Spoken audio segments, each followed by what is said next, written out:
Hi, everybody. Welcome to another episode of That Early Childhood Nerd. I'm Heather Burnt-Santy. Got, I almost said 4 people. That was including me. I've got 3 of my very favorite people to talk on this episode today. We're continuing talking about Lilian Katz.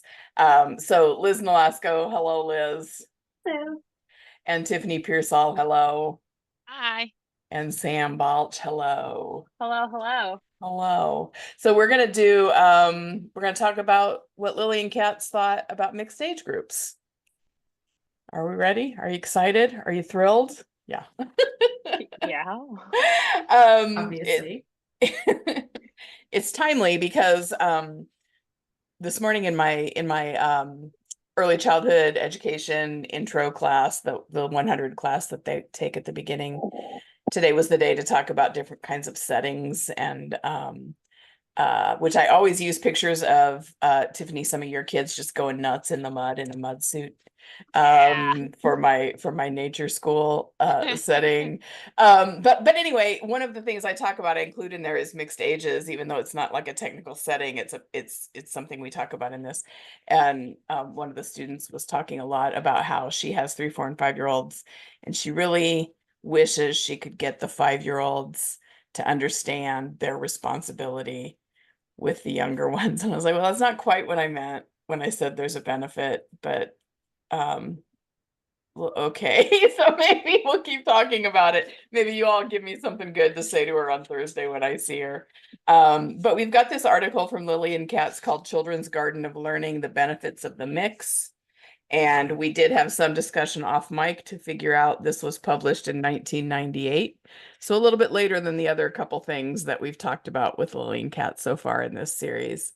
But her first paragraph gets us started. She writes, "Some years ago, I arrived at a child care center just in time to observe a caregiver struggling bravely to get 11 2-year-olds upstairs to the second floor activity room. While her co-caregiver was helping a few others in the bathroom, she was challenged by one girl stubbornly fixed to the bottom step, pleading to be carried. Another moaned pitifully with thumb in the mouth as he kept dropping the remains of what surely was once a lovely blanket. Another slowly made her way climbing on all fours as others attempted to hold hands with any willing co-climber." Okay, this is unquote. Come on, Lilian. We love you. And then they walked man. uphill both ways in the snow. No, so I mean, it's important to note this was probably a long time ago. There's probably places that maybe still have what seems like 13 or 14 2-year-olds with 2 adults. Very Ours much says still 11 and 11 allowed to in 2 is Washington. very much, yeah. Well, she's trying to get 11 up the stairs. Her co-caregiver's helping a few others in the bathroom. All right. So Washington, is it still kind of 1 a to 2.5 ratio? is Yeah. 1 to 7. Yeah. California over 2 years old, it's 1 to 12. So Yeah. Anyway, I think what she was trying to say is it's challenging to try and move a group of some teen 2-year-olds upstairs to an upstairs activity room, to a second floor activity room, when they're all the same age. And what she's leading to is if there had been a variation of ages, it wouldn't have just been on the adult to be doing all this work. There could have been some peer support and help and different abilities. So some could do it on their own and some would still need her help. So that's the starting point. I'm not going to read the whole thing, of course, and I just wanted to get the conversation started. But what mixed age settings have you all worked with? Like I did family childcare, and it was birth till they turned 3. I had 5 kids. Other than that, my mixed age group experience is if 3 to 5-year-olds in the same classroom. But I've never worked myself directly with, like in Indiana in a family childcare home, you can have 10 or 12 of a various age range by yourself, or you could in the old days. that was my family childcare in Indiana. I had birth to 5 and I had up to 10 kids, not by myself. I had kids. Not crazy. But and then early head start, I had 0 to mixed age. Yeah. My main experience is that 3 to 5 mixed age. We did 2.5 to 5 for a while, for 2 years, and I just got done doing a K5 nature camp experience as well. 8-5. I left school age in my rear view a long time ago. Sam, have you done mixed age groups? Yeah, I've done again mostly 3 to 5. One school I worked at, we had 2.9 to almost 4, and then 4 to 5, but they were right next to each other and the rooms often mixed. So then you had 2.9 to almost 6 in some cases, which I really enjoyed. Yeah. But otherwise, no, I've actually never been in family childcare or anything. I have done in public school, I did 3 to 5 special education. And then I did a Dungeons and Dragons club where I had 3rd, 4th, and 5th and 6th graders. And I don't think I'll ever do that again. Oh. It was a great experience. No, we all learned a lot. So I was like, I want to talk to older kids sometimes. I'm only with very young children. I was like, I don't want to talk to them anymore, actually. I'm good. I'm done.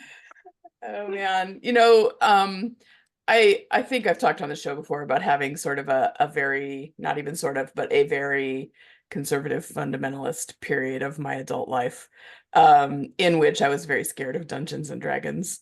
You know, that was what the church I was part of was teaching.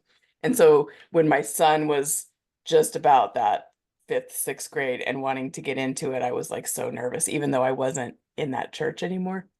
And then he wanted to have a party for one of his birthdays, like maybe his 13th, whatever birthday. He wanted to have a D&D party. And I was like, nobody's going to come. I should try and talk him out of this. And not only did everybody he invited come, their dads all wanted to stay. Couldn't get anybody out of my house. I had 6 kids sign up for this club on the first day. I'm like, I cannot handle all 6 of you. This is nuts. This is bananas. And then after the club period ended, they said, can we keep going? Yeah. I was like, well, you have to get a permission slip from your parents because I don't just want to hang out with you. And then they all did. Yeah, right. Like, let's keep. Yeah. And then last day Yeah. of school, one of the kids comes up to me with a blank character sheet and says, Sam, will you join my campaign this summer? I was like, that's so sweet. And no, I will but not. Here's Liz's phone number. Like, so kind of you. No. Yeah. Anyway, that's not what Lilian writes about. That's not what Lilian writes about here. So what was it about the mixed age topic that you all were like, yeah, that's the one I want to record about? Because teachers hate it so much. Yeah, subversive. They're like terrified of it. Yeah. Truly. Oh, you're gonna be in a mixed age classroom this year. What are you gonna do? Like, huh? Yeah. I should back up and say I was at a mixed age public school when I was at public school for 6 years. Yeah. I had 3, 4, 5. They were K1, 2 classrooms and 3, 4, 5 classrooms and 6, 7, 8 classrooms, and you had the same teacher for all 3 years. Nice. But it wasn't looping. It was a steady flow, and there were 4 or 5 of each grade level, so they could have easily split it out into individual single age classrooms, but they didn't think it was the way to go. They believed in the multi-age. That's and it was really awesome. cool. Yeah. That's weird to do multi-age without looping, though. I mean, you Like, stayed in the one same. of the biggest benefits. No. Yeah. I mean, they stayed in the same classroom for 3, 4, 5, but it wasn't that like all the 3rd graders started and stayed with the teacher till it was like, am I making sense? No. So when I was a kid, I was a 1st grader with all the other 1st graders, and we had the same teacher for 2nd grade. Okay, yeah. Okay. That's what looping means. Yeah. But this was full multi-age. So you had the teacher for 3 years. You'd always have 4 or 5 kindergartners start in your classroom. Yeah. And then they would break out to say like, okay, you're going to take we need to do a kindergartner math lesson. Can you take the kindergartners for this time? And I'll take the next level up. And then they could just like shuffle kids between where they needed to be. Yeah. Yeah. Curtis and Josie both did that first through 5th grade. I mean, it ended at 5th grade, but. I think it's so interesting that people are so against it often. Yeah, I want to make sure we get back to that. Because just we see it with elementary children, I think, more often, and like it's not a concern. Like I know I had like some of my specials were mixed, and it was like, oh yes, everything is fine. Special topics, not special Yeah, children. Yeah. yeah, Okay. specials Clarify. like art and music, because those aren't real curriculum. Right. Those are Yes. fake Yeah. curriculum. Your extras, your Yes. privileges. Yeah, which people take Yeah. away from you if you know, are Yeah. acting out Yeah. because you're not having a good time sitting at this desk. Right. So yeah, it's just interesting to me that it's also like at every school I've worked at, and I know this is not often always the case, but I feel like almost all of my staff has always been mixed age Mixed grouping. ages. Like I worked with Yeah. someone who was 19 last year, and I'm like, oh God, Yeah. I'm old now. And then I work with people that are, nearing 70 and have been at this center for 20 years. I'm like, this is great. We all have such different perspectives. This is wonderful. And then we look at children and we're like, oh no, we got to have all the 2-year-olds together. Okay, so why are they scared? Liz, in your experience, why do they hate it? Is it just because they feel like I want to see this group as just one entity that I just have to do one way of thinking and one way of planning for? I think that's a part of it, but I feel like there's so much imagined hyper specialization. I know so many people who are like, I'm a cheese teacher. No, I'm an infant teacher. Absolutely. And the idea of having both of those in one room can be really intimidating, I think, for a lot of people. Yeah. Okay. I will say I've also heard a lot of like administrative or director position people, if I have interviewed for many places because I move frequently, and like they will often ask like my specialization. Oh, really? Like, even in early childhood? Children. Yeah. Humanity. Young children. And they're like, right, Yeah. but so you've never done infants, so we can't really put you with infants. I'm like, no, you could. I'm trained in this. Like it would probably take me, a day to get everything, but that's part of the job. So I feel like there might also be some top down pressure of like, oh, you have to pick one that you're really good in. And I know a lot of people feel the same way in elementary education.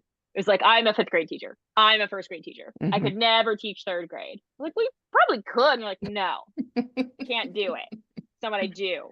Yeah. And so I wonder if part of that is our profession as early childhood kind of latching on to that personality aspect of like, oh yeah, I'm also a real teacher and I'm a 2s teacher. Yeah. Or we're sort of confusing teacher. Comfort level with expertise or specialty. Right. Yeah. I think there's an element here too of bad teaching. Bad teaching? Okay. Yes. In my profession? Yeah. Shocking. What I mean to say is that something that touched on the article is that the demands of the caregivers and teachers will vary. And to me, when I think about differentiation in a 5th grade classroom, you should be doing the same amount of work differentiating for those group of 5th graders that you should be doing for a group of 3rd to 5th graders. Yeah. The difference here is that you might give the benefit of the doubt to a 3rd grader doing something that a 5th grader, you might be like, whoa, buddy.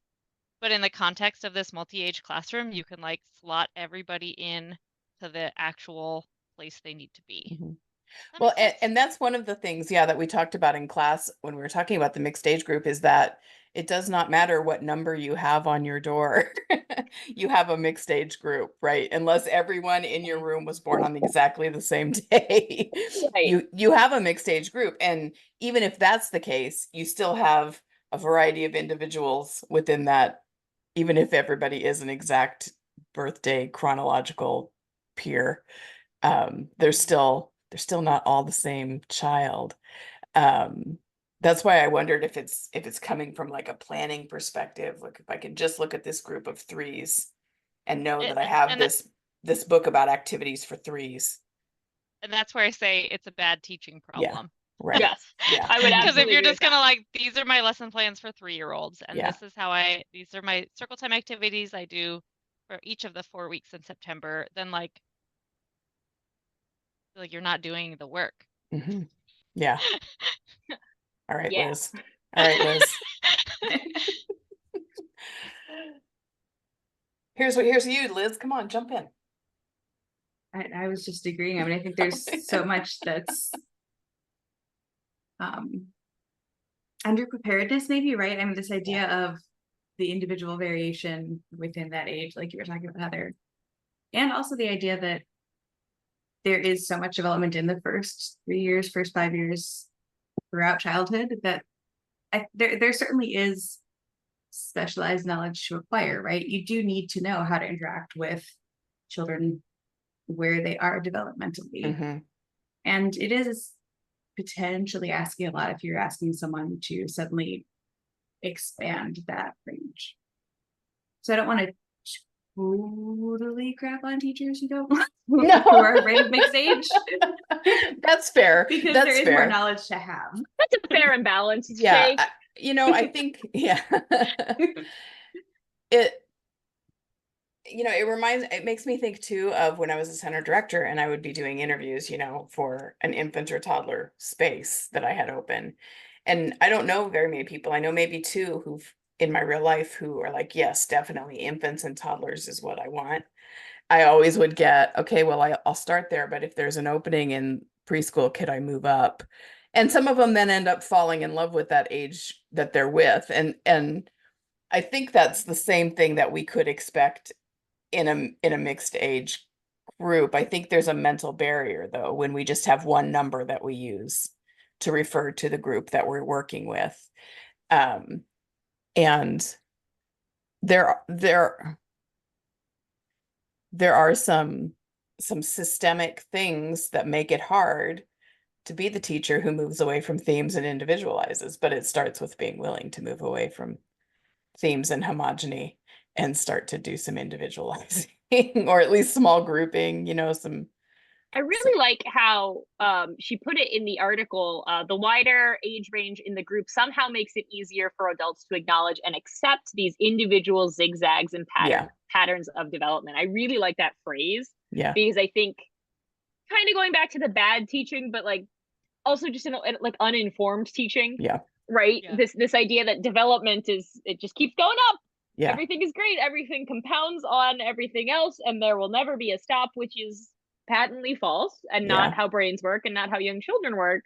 And when we're given the opportunity to see that among a group of children, I think it's a lot easier to understand than the individual child of, oh, it makes perfect sense that all of a sudden, now that you're excited to tackle the monkey bars and you're climbing on the monkey bars, you're having an absolute breakdown when it's not your turn because we've done all this physical work. And so the emotional work's taking a back seat. Oh, I completely get that.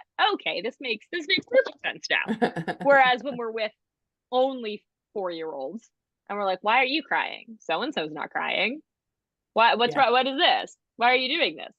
I think it gives us a little more perspective and a little more grace in that moment to say, oh, of course, everyone's a little bit different. And of course, we're going to go up and down and we're going to do some things really well one day and then need to work harder at it the other day. And that's okay.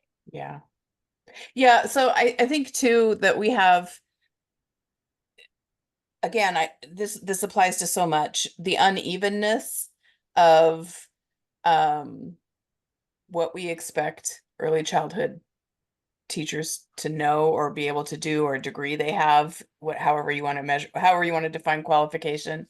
If somebody can come in having never worked with children before, that idea of a structured, this is the only age group I have to think about right now. And if it's all 3-year-olds or 4-year-olds or 5-year-olds, I can use a school model and get away and have some, most of my children looking successful in that system. But if I've got this wide range and my mental model is only a school-like system where everybody's doing the same things at the same time, and my goal is that everyone is eventually standardized, then a mixed age group would be really super overwhelming to think about, I think, if that's my preparation level. Or on the flip side, if my college classes have only taught me how to approach early childhood education as a kindergarten or first grade classroom, I would also be pretty intimidated. Yeah. But and feel like I had a lot to learn before I could comfortably include the diversity of a wide age range, a wider than typical age range in my space. Yeah. I was like, We're all it's just like, Sam and Tiff. I'm not You're gonna have to like, say "Yeah, anything. This is so good. I'm trying to be respectful of other people because Sam's always railroading and she's really trying not to. I do have I wrote a single word that I was excited about this article and it was parentification because and I think this might be what when your student made that comment and you shared that with us, that's kind of where my brain went, is like, well, we're not trying to parentify or teacherify these 5-year-olds. Yeah. Again, the way that Lilian Katz puts it in the article, all through the growing years, children should have genuine opportunities to be nurturing and helpful to those who need it. And young children look out for each other like nobody's business. They know exactly whose water bottle belongs to who, whose dad is here, and why aren't they going with their dad? Who's feeling sad? Who has peed? Like they're very in tune with these things. And I, at least in my experience in mixed age groupings, I've really found that there's so many of them that are excited to take on the role, not a parentified nurturing role where they're like, I'm gonna hold your hand and I'm gonna take you around, but like, oh, we're not Duggering these children. Yeah. They're like, don't eat that, or oh, don't touch that one, that's gonna fall over. Yeah. And just looking out for each other in a really caring way, but not in an overbearing way, not in a way that suggests that they want power or control over the younger children. And then I've never seen a younger child, and I'm absolutely sure this happens in some places, but I've never seen a younger child then rely on an older child to a point where it's like, oh, this person is becoming now a second caregiver for you and they're only 5. There's this understanding of, and this is also a small person who can help me, and I will turn to the biggest person when I really need for help. the biggest helps. I've been thinking about this word purposefulness recently in relation to young children. I feel like this is such a great example of helping children feel purposeful when they realize that they are bigger than other people and they can interact with them differently and help them. And I think this is just such a beautiful way to encourage it naturally without trying to force it on them, like assigning the classroom job of this kind of helper where there are all these natural opportunities to be like, oh, here, let me get your water bottle or what have you. Yeah, I was going to look at the opening paragraph. One of them kept dropping his blanket as he was trying to get up the steps. If there was maybe a 4-year-old in this group, maybe, what they're helping, taking care of each other is by noticing the dropped blanket. Or just there's a reduced chaos because there's different skill levels doing different things on their own, and it changes sort of the intensity of the help that's needed so that a 4 or 5-year-old can do it without having that extra burden of being like the extra teacher who gets all this kind of just dumped on him. Yeah, I think that responsibility parentification mindset is just setting yourself up for sadness. Yeah. Like it's our joy to care for each other. It's not children's responsibility to do that. Like as a teacher, it's our responsibility to like uplift the kids that can and make them feel proud that they can do it and make them feel good about helping the little kids because they want to do it intrinsically. Yeah. But if we're viewing it as a responsibility, then there's like a weird extrinsic situation going on that I'm not a fan of. Yeah. Well, and I think, go ahead. No, I was just, when Lilian Katz says, she talks about the benefits of mixing ages to the adults in charge. I had a really strong reaction to that because it felt initially kind of like what you were just saying, Tiffany, we're expecting this of the older children rather than allowing it of the older children. And it's, I don't want to say it's a fine line because I really don't think it's a terribly fine line between allowing children to fulfill their natural urge to be helpful and placing that responsibility on them. But I can understand how someone's personal lived experience might make it harder to distinguish between the two. Yeah. Yeah. I was thinking about this as I was listening to you all talking about parentification in this, and is it a willingness to help or is it an expectation that you help and a disappointment if you don't? but thinking about, because one of the things that comes up in this article and also in other conversations about mixed age groups, I think about Peter Gray's writing about mixed age group, is that it's an evolutionary weirdness to be living your life every day, all day with people the same age as yourself, instead of the family situation where there were siblings of different ages and cousins of different ages, and that sort of a community feeling.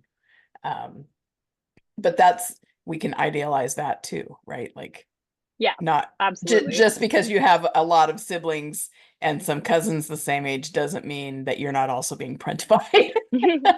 Like, it's a concern that we just need to be aware of in all these settings. So I don't know that I have anywhere that I'm going with that, other than that's kind of where my brain was bouncing around while I was listening to you all talk about that.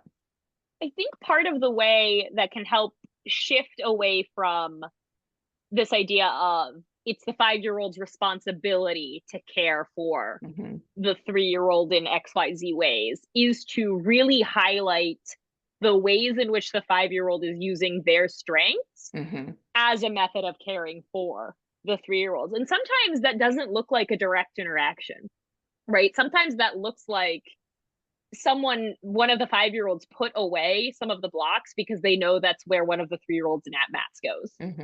And that's incredibly caring and incredibly thoughtful. And that's very different than helping the 3-year-old wash their hands, which the 5-year-old might not want to do. Maybe there's a 5-year-old that gets a lot of joy from that. That's great. I'm thinking about some students that I see your hand, Tiffany. I'm thinking about some students in my class that, like, their strength was telling people where things were. Yeah.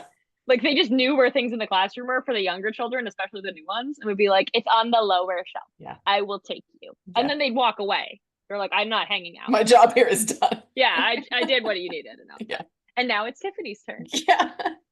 I couldn't tell if Tiffany was raising her hand because she's a 5-year-old who loves to wash hands, or if she had something to say about washing hands. This does bring up, when I hear about the scenario at the beginning of the article. Yeah. I don't think my brain goes to, oh, great, the older kids help the younger kids do it. My brain goes to, the older kids have the autonomy to do this task without conflict. Yes.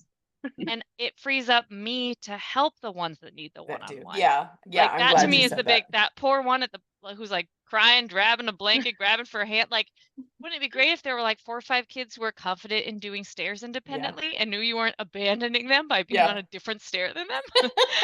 Then you can help the ones that like don't have that object permanence yet. Right. Yeah. Like, to me, that is the beauty of the mixed age classrooms as a teacher, that yes, the older kids get that responsibility, they have that ability to help, but it also gives this diversity of abilities so that we can help the ones that need it most.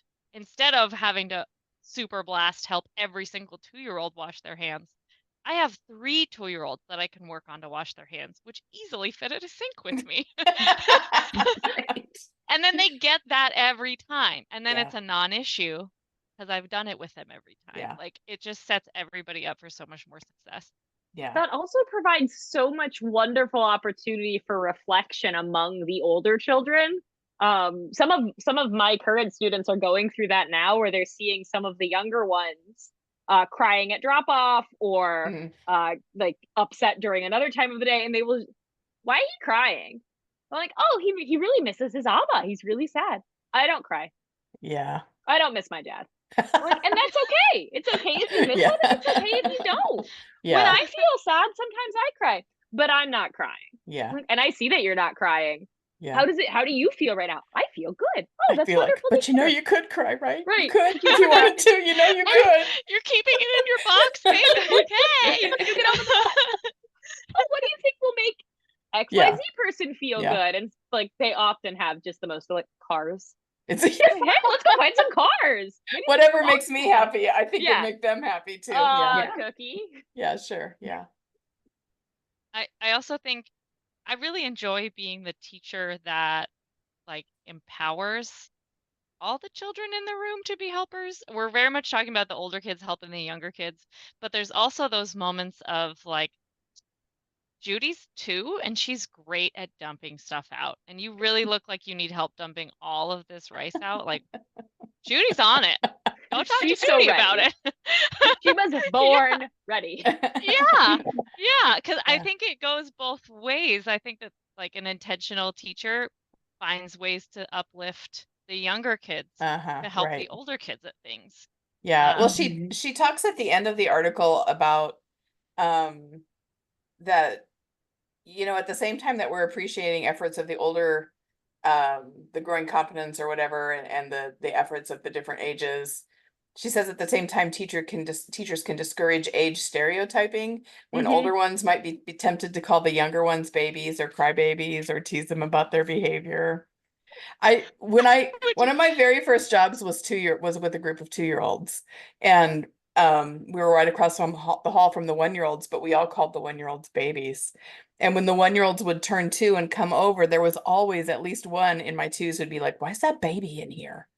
What's that baby doing in here?" It's like he's you know, like, I don't know. And they were a baby yesterday, but today they're not because they're in the 2's room now. It's very confusing.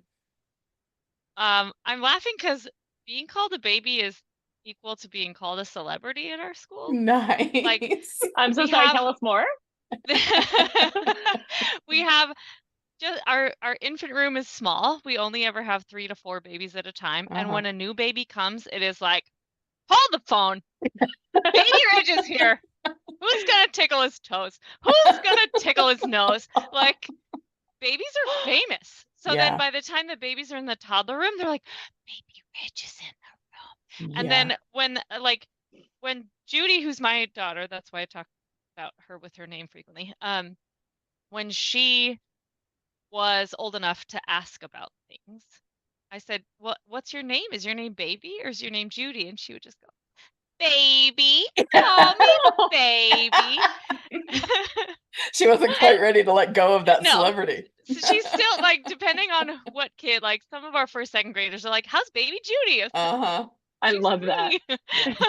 But so for us, there's this like very precious nest feeling with being called a baby. And it works to our advantage when those toddlers first move up to preschool. It's like, we got to take care of baby Brantley. Like, he's a big kid now with us, and he doesn't know where his lunchbox goes.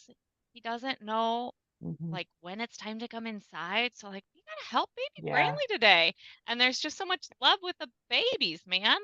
Yeah. You know, it occurs to me that like so many other elements that we talk about, there's the ideal, but whether that ideal just automatically happens, I'm not convinced, right? It's there could be a teacher in charge of a group of multi-age children who is very much sending the message that bigger is still better, and bigger is where the power is, and bigger is when you get control.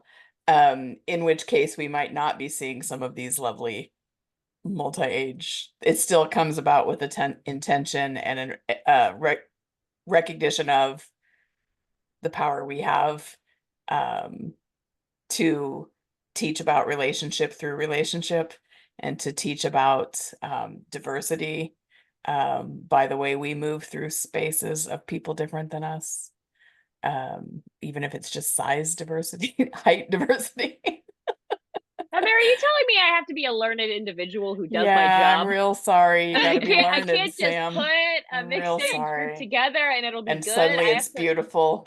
I have to be proactive. Yeah, and I have self-aware. To cultivate the environment.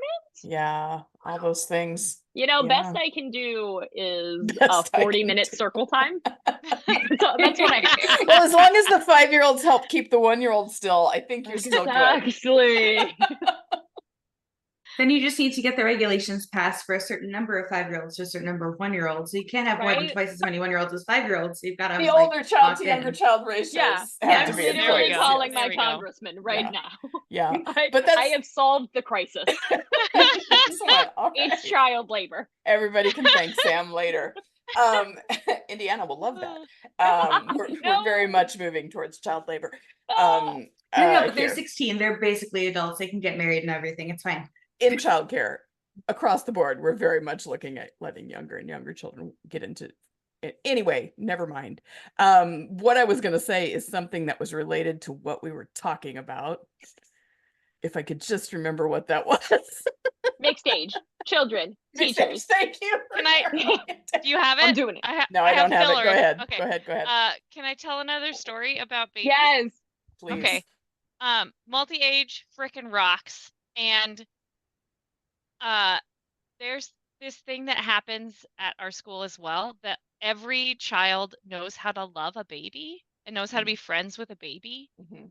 And I know that every kid who leaves Play Frontier knows how to bounce a baby on a yoga ball and pat their butt and go shh, shh, shh, shh, shh, because they have seen it and they do it, and they have enough like support in that multi-age environment to see like, oh, that's how you care for a newborn. And they know how to like swaddle a baby and like, oh, you just look a little cold. Like, let me, like, they know how to attend to an infant in ways that you simply don't get if you don't have infants. Mhm. Like me as a human, I didn't meet another child my age until my first day of preschool. Like, I don't know how I got into childcare, but I had no idea how to infant until I was very much like, I would like to learn how to infant now. But like, it could also just be done through play with other humans that you will love the rest of their lives. Like, yeah. I mean, I think that is some of the fear of being with a mixed age group is fear of infants and toddlers, because I've seen people come into my toddler room to give me a maybe 7-minute potty break with fear in their eyes and say things like, when I come back, I don't know how you do this. I don't even know what to do with them. They don't even talk. They don't even blah. How do you even do this? Or fear because they've never held a baby before, so I know that there is that, because the rest of the stuff around them has not either valued the infant or toddler or provided an opportunity to infant or toddler. And so, I certainly don't want someone who is not ever going to want to touch the baby, or is going to be afraid of touching the baby, or is going to think everything the baby does is gross and make faces about it and gag. I'm not sure that I'm going to force them into doing mixed age groups with babies until they've had some time to work through that stuff. And that comes to like respectful pedagogy, right? Like, can you see value in a non-mobile, non-speaking human? Yeah, for some people, and it's not like I'm waking up evil today. It's they just haven't ever. They just haven't. Yeah, they just haven't, and they need that time. They're not like, God, I can't wait to tell a baby how disgusting I think they are today. Right. And the dominant context in America is not one that is like, look at these precious little scientists in the crib who are so interesting and fascinating to watch and to hang out with. Right. And here are the ways you can interact with them. Yeah. It's more of like, good luck, your life has ended now that you have a baby. Yeah. It's like, oh, okay, well, gee, you're not really making this sound exciting or fun, but you want people to keep having them, and you're like, you just got to pay your dues, you know? Sorry. I was a teacher of 2-year-olds talking to not a friend, but an acquaintance that was around a lot, who knew I worked with 2-year-olds who had a baby, and was giving me his big plan about how they, we're just going to stay at home until they were 2. And then maybe when they were 3, they'd start somewhere, because then they can kind of start learning stuff. It's like, well, your baby's going to have a bleak first couple years if you think they can't learn anything. But it is. They just haven't been given any opportunity or reason to go more deeply than just to say, well, they produce nothing. So they must not. So therefore, they're not valuable. Yeah. And that's side why note, we need multi-age to break the cycle. Yes. All the kids that go through that multi-age system are breaking that cycle as we speak. Yeah. One of the hopefulnesses of the work we do is that kind of cycle breaking. But I remember now what I forgot, and I know you've all been really waiting, and it's going to be so mind-blowing, but it's just this: regulations make it really hard to do this. I'm thinking about when I was a center director, if they were under 3, if there was more than 16 months between their ages, they couldn't be in the same room. together, or under 2 or something like that. And ratios change when you have younger children in. So financially, it's really, there's a financial disincentive to try and do this, because you can't put as many children, so you can't get as many paying parents. And ratios are really tricky. So I want to acknowledge that, I like everything else, I think we still go for the best. We still learn how to do the best things we can do. We talk about how mixed age groupings can be beautiful. And then when the system says no, we're prepared to say, are you sure? Are you sure it's no? Let me get Tiffany on the phone. I was gonna say, I want to, like, Beyonce style, put 2 middle fingers up to that, because like there's a way to write waivers in every single state. It's, are you willing to fight for it? Well, it's hard to do it a took waiver us, like, for an entire year, but like we are now at where we want to be for multi-age, because we said it has to be done. And so it's a matter of, like, how hard are you willing to fight for it, and then are you willing to, like, pass that knowledge on to the next person who wants to? Yeah. But having the knowledge, A, to fight for it, and B, to get a whole bunch of people on your side to fight for it is lacking. I mean, it's hard to convince teachers. It's really hard to convince parents that multi-age groups are good for their children. Yeah. Because it doesn't look like school. I mean, that's the easiest answer. Right. We've been taught that, or the current discourse is that quality, quote unquote, means looks like school, even younger. Or uses school-like language, or those kinds of things. And that's a harder, it's a hard sell to say, no, wait. I'm confused now. Parents don't want multi-age? Not always. I've had a lot of interaction with parents who, particularly for their older children, do not want them in a multi-age setting. They're afraid they're going to pick up baby habits, right? And it's going to make them regress developmentally. Those are the main reasons I've heard, fears that I've heard from parents. Been living in my multi-age bubble for like 15 years. I mean, it's happened to me too, when we've had disabled children included. Just in a childcare center classroom, there's almost always parents who are concerned that the quote unquote, everyone stay with me, the lowest developmental ability is going to drag everybody else down to that, or take all the teachers' time and attention so that their little 5-year-old can't get ahead. Oh. Yeah, sorry, Tiffany. I can't control my RBF right now. Extremely upsetting. And I will say, like, there is something to be said of how badly did No Child Left Behind screw up a lot of elementary schools, but that is not what we're discussing. That's not what we're discussing. We're discussing we're not discussing No Child Left Behind. That's a completely different podcast. That's a different subject. It has also ruined early childhood in some ways. It has. I mean, it's not just an impact on elementary. It has, but in terms of, like, if we're putting all of the all types of developmental stages of children together, and then they're always going to cater to the lower one, it's like, well, that's mostly standardized testing's fault, which is part of it. It's a whole thing. It's a different subject. I've also heard it in, I know I have a lot of in my time, I have interacted with parents who have been upset about the idea of children of different socioeconomic classes interacting. So like, it's or linguistic diversity. Right. Which I'm like, horrifies me, but like, you're not allowed to just say that's psycho, you insane person. Tiffany got a waiver for that. Yeah, Tiffany has a waiver. I don't. But I'm not a parent, so I don't know. Other parents, speak up. Some parents are like really weird about a lot of stuff, especially different kids, like younger kids who don't speak English. Like, some parents are just weird. Yeah, parents carry their own trauma with them too. Yeah, they sure do. Yeah, that's a whole other episode. So we're getting close to an hour. We're not quite there yet, but I'm not done yet. I know. I was gonna say let's get to the actual article. But okay, Tiffany, what still is left for you? I want to know. One thing, pick one thing to start. Pick one thing to start. Okay, I'm not on my final thing. What are the limitations to this model? Of mixed age groups.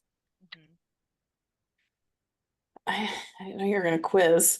I mean, there's a financial limitation.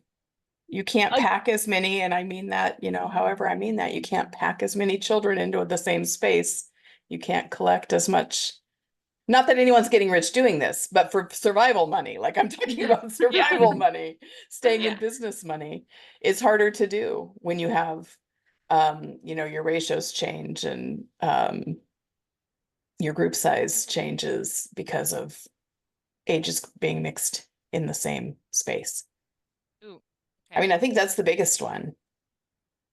But for the children that, but for the whole conversation about mixed age groups, I think that's the hardest thing.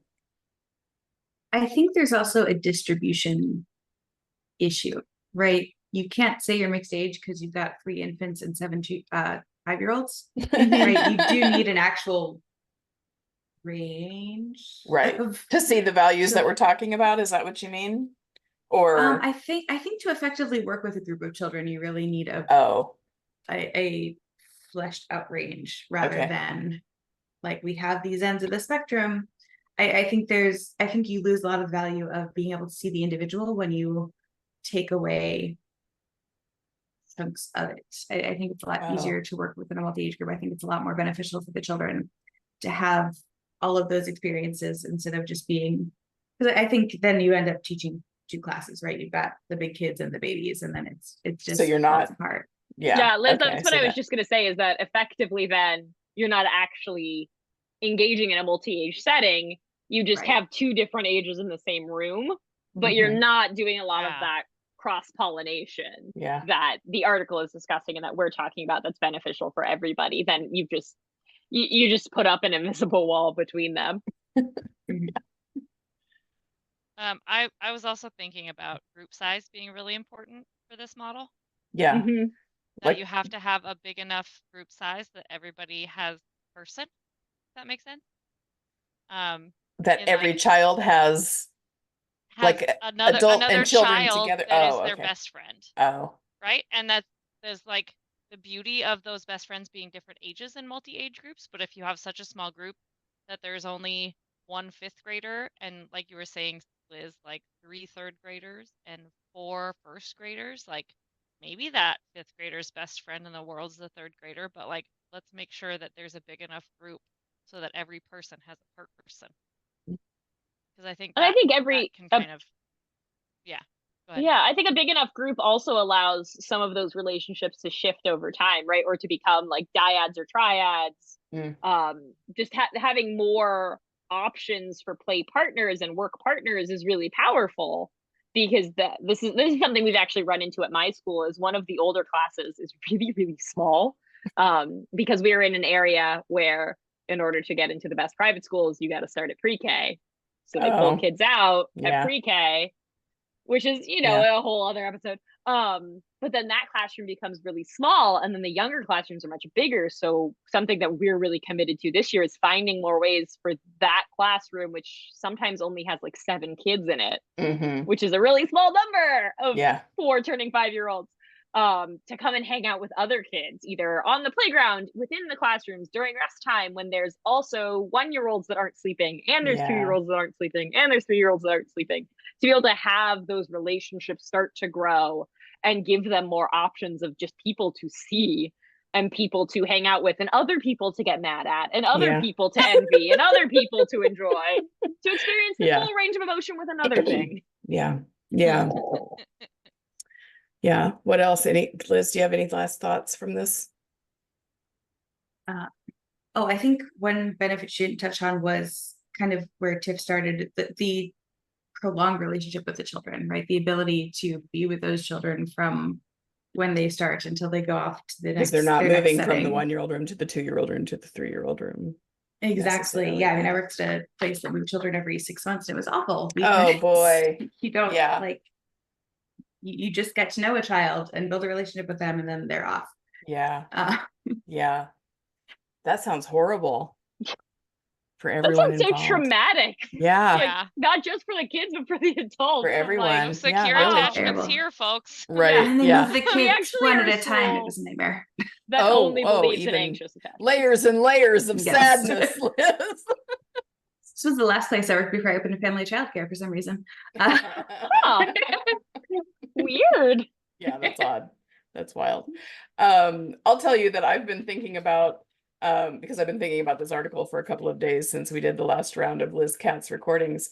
And I don't know what happened that got me thinking about really how much older I am than the rest of the nerd collective. And I was like, we're kind of a mixed age group, but there's a, Sure. because I was like, anyway, I was coming to terms with my own age and looking at all you young folks who come up and record with me. But I think we're pretty well balanced. Are we bimodal though? Maybe. Well, you know, it's like me and Mike and Lisa and Richard, and then all you young folks down here. You're welcome, Mike and Lisa and Richard. You're in the old group with me.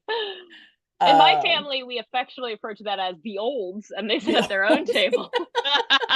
It's like how there's a kids' table. We've swapped it now that all the And they have cousins the are adults. olds. Nice. And we're like, yeah. nah, go to the olds table. Yeah. You don't no. understand what TikToks we're talking about. Oh my God. Oh, I can talk TikToks.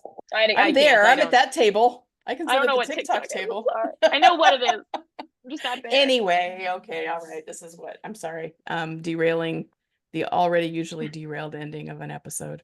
Okay, well, thank you all for having this conversation with me. We'll make sure because this is a free article, that's a nice thing. So we'll link it in the episode description so everybody else can look at it in case your Google fingers aren't working. And we'll see you again.